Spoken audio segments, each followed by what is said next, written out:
Hello there, welcome to Mr. Paul's Pantry. I'm Mr. Paul. Nice to see you all here again, especially new visitors. Very, very warm welcome. Now today's recipe is for something that everybody I think loves. It's something that somebody's eaten at least sometime in their life. And not many people get it right, I'm afraid. I've eaten them out in restaurants, in friends' houses and in families' homes, and not very satisfied with a lot of them. Anyway, it's pertinent now because it's nearly Christmas and people will be wanting to use them more than ever. It's for the crispy roast potato. No roast dinner is good without a roast potato, and they're very easy to make, but a lot of people don't know how to do it. I've got one little secret that I'm going to tell you about that will guarantee your roast potatoes are better than anyone else's. Okay, it's a little secret that somebody told me many years ago, and I've used it all the time, and I have to admit I've never seen it on television or on videos yet. It might be there, but I haven't seen it. I know quite a few chefs. Only about 2 or 3 of them I know use this method of doing roast potatoes. The rest don't. So watch out for the little secret, okay? Let's do it. To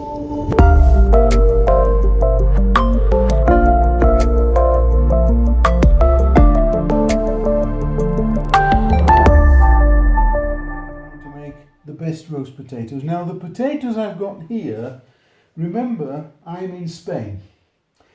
These may not be the potatoes you can buy where you are. In England I know the best potatoes for doing this particular dish is King Edward's, Maris Piper, things like that, which are floury potatoes, nice for chips and things like that, so you get a nice crispy outside, soft fluffy inside.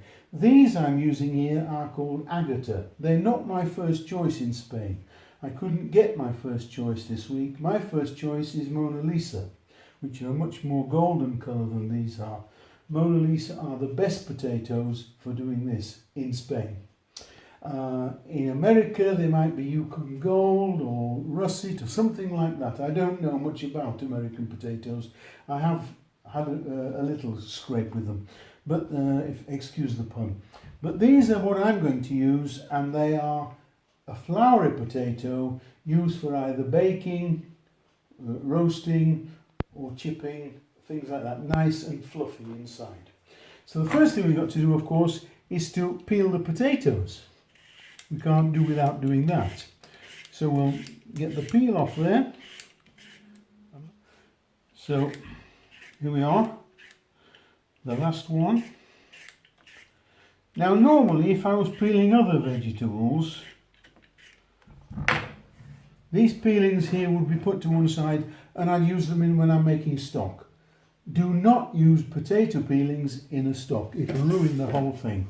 Throw them away, okay, or put them on the compost heap, whatever you want to do with them, but certainly don't put them in the stock. Any other vegetable skins I use, so we'll put those to one side.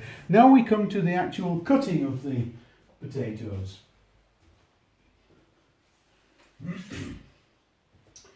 What we need to remember here is they need to be all cut to about the same size. That means they'll cook at the same time, okay? So we'll cut down like that.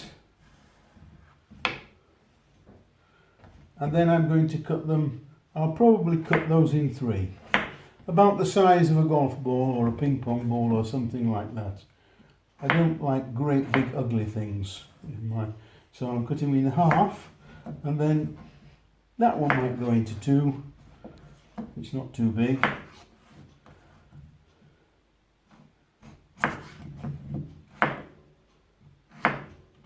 There we are.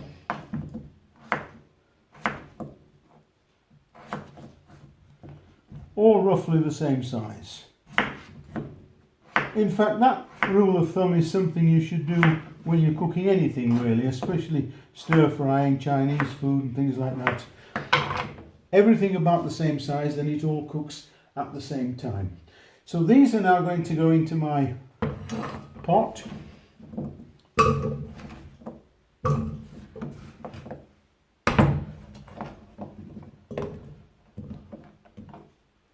There we are. and I'm going to top those off with cold water.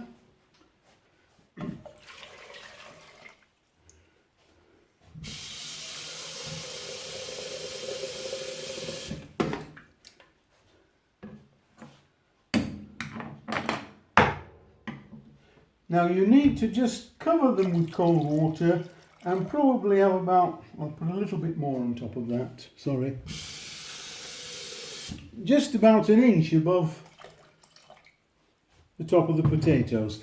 And at this stage, I do not put any salt in this water. I'll put it on the stove. So there we are. I'm going to put that on a high heat now, until it comes to the boil. Now we come to the little secret I was going to tell you about earlier. This is the little secret, and it is, show you, bicarbonate of soda. Not baking powder, bicarbonate of soda.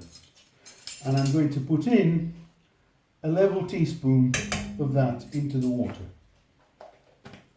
Remember, no salt gone in at this stage, okay?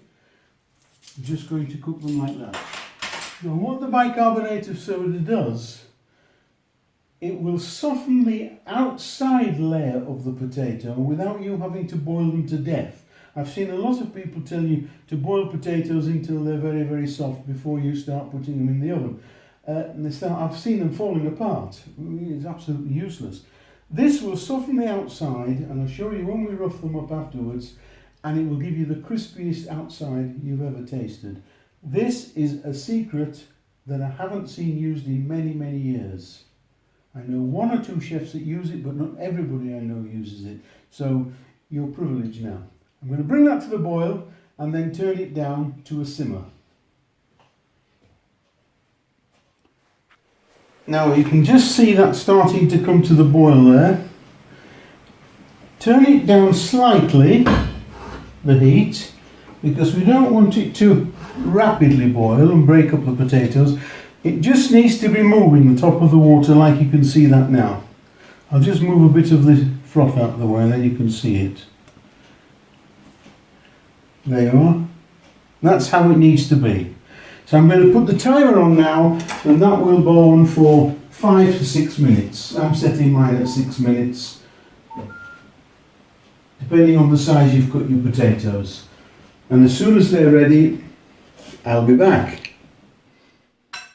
Okay, the potatoes are ready. Now I'm going to put them through a sieve, just to get rid of the water.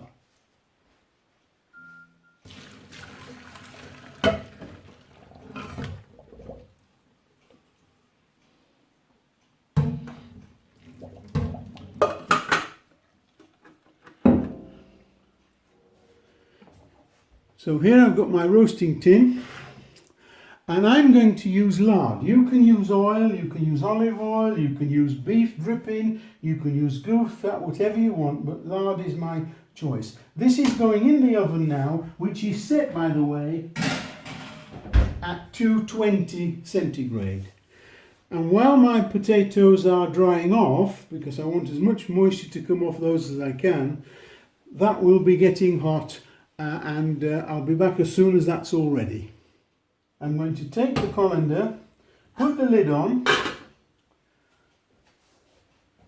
like so, and I'm going to give them a shake. I don't want to shake them too much, I don't want to destroy them, but what I want to do is I want to, as you can see, rough up the edges of them. Can you see that? I think you can. Just rough up the edges. All those rough little bits there will be crispy and nice. So what I'm going to do now, I'm going to pick them out, excuse me, and put them on the cooling rack, because I want these to dry off as much as I possibly can before I put them in the hot fat.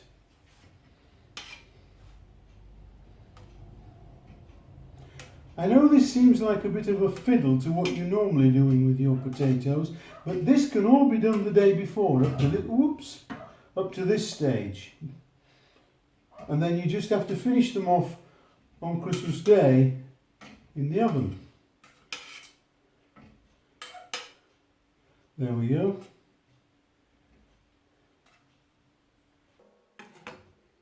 So before we get to the fat that's ready to come out of the oven, now I just want you to have a look at these beauties. Now can you see all those little crunchy bits that are going to form? And that's all down to the baking soda, the bicarbonate of soda. It's really done its work on the outside. So I'm going to get the fat out of the oven now, and we'll get the potatoes in.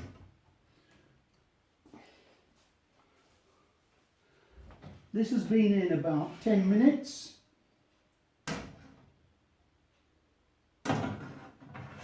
In the oven. There we are.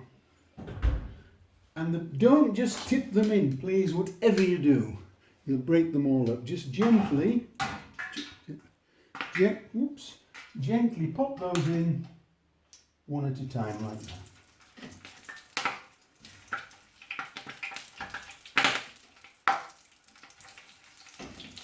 There we go. What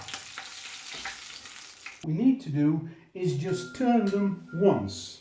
Just turn them over once. All of them. Just so that we've got some fat coated on the other side. That's all, I think. Now they're going to go back into the oven at 220, and they're going to remain there for about 45 to 50 minutes before we look at them again. 45 to 50 minutes. Okay, we're 40 minutes in now, so they're coming out, and I'm just going to give them a little turn over. 40 minutes in, just make sure they're all nicely coated with the fat. And next I'm going to put in there some little sprigs of thyme from the garden and a couple of sprigs of rosemary. So we'll need about half to 3/4 of a teaspoon of salt, some grinds of black pepper. I like black pepper. Now that's going back in the oven now for another 15 minutes or so. Well, there they are, straight out of the oven. No doubt about how crispy they are. So we're going to pop those into the dish.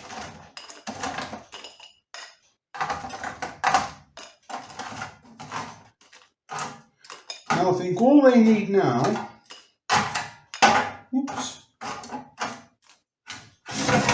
all they need now is a little more salt, I think, just a little more salt, and I think you'll agree those do look very, very nice. And I'm going to try and show you how crispy they are. I think you can hear how crispy they are. And inside, lovely, fluffy potato. Beautiful, fluffy potatoes inside. I'm just going to try one.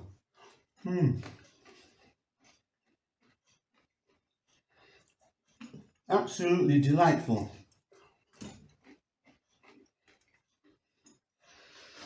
Well, that's it. Well, that's all I have time for today. If you haven't subscribed, please go underneath, press the red button and the little bell icon appears, then click that. YouTube will tell you every time I put up a new video. If you have any questions, suggestions or comments, leave them underneath also. I do read every single one and try to answer as many as I possibly can. If you've enjoyed the video, give it a thumbs up, share it with your friends on social media. So, Mr. Paul saying bye for now, and I'll see you next time. Bye.